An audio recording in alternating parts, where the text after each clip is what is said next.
pole battle. The story continues, this fantastic story.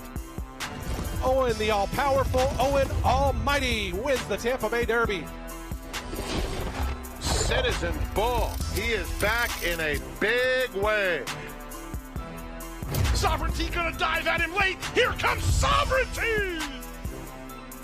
The Virginia Derby to American Promise. Flood Zone is now weaving through the stretch. Flood Zone is going to win the Gotham. 60 points on the road to the Kentucky Derby so far for Sovereignty. And he is a horse that not only is towards the top of the leaderboard in terms of points, I think a lot of people have this horse on their Derby list. How handsome is Sovereignty? There is a look at him after his victory in the Fountain of Youth. I was really intrigued by some comments from Bill Mott post this race. And I want to take you through his training here this morning and just explain that. So we're going to go back to February 15th. This would be a work prior to his effort in the Fountain of Youth. And you'll notice a couple of things. Number one, he's in company. Number two, on the outside here, the rider is going to have to ask him a little bit to keep up with his workmate. They'll go 49 and change in here, and as we finish up the work, they're going to come around the turn.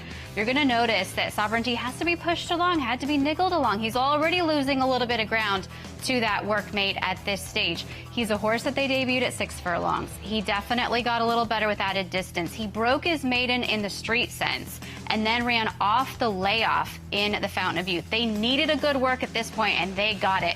Here's a look at the result of all of those training works in the mornings and how it came together in the Fountain of Youth.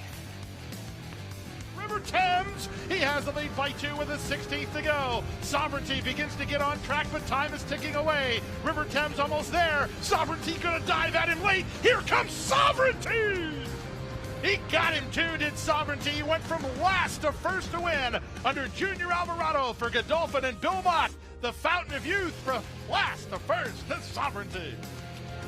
So it takes a little while to get that big engine rolling, as you can see with Sovereignty, from last to first in the Fountain of Youth. But here's what Bill Mott said after the race. His works have been better. He wouldn't have been working like this going into that race. The race woke him up. He's definitely improving.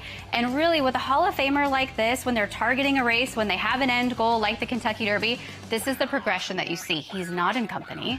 He's well off the rail. He goes 101 and change, which over Payson's training track that is so deep, that's a pretty decent time as far off the rail as he was. But look at the gallop out. Look at everything about this work. You see a little bit more from Sovereignty in the mornings now after the victory. And again, with the fitness that he picked up with that race in the Fountain of Youth. I'm looking forward to the Florida Derby. I will be there on site with the crew. There's a little early look and an advanced look at one of the key contenders targeting that race. Gulfstream Park's road to the Kentucky Derby, Burnham Square. Your winner of the Holy Bull, don't forget about him. He's headed to the Bluegrass next. Sovereignty, your winner of the Fountain of Youth, and we'll see him March 29th in the Florida Derby.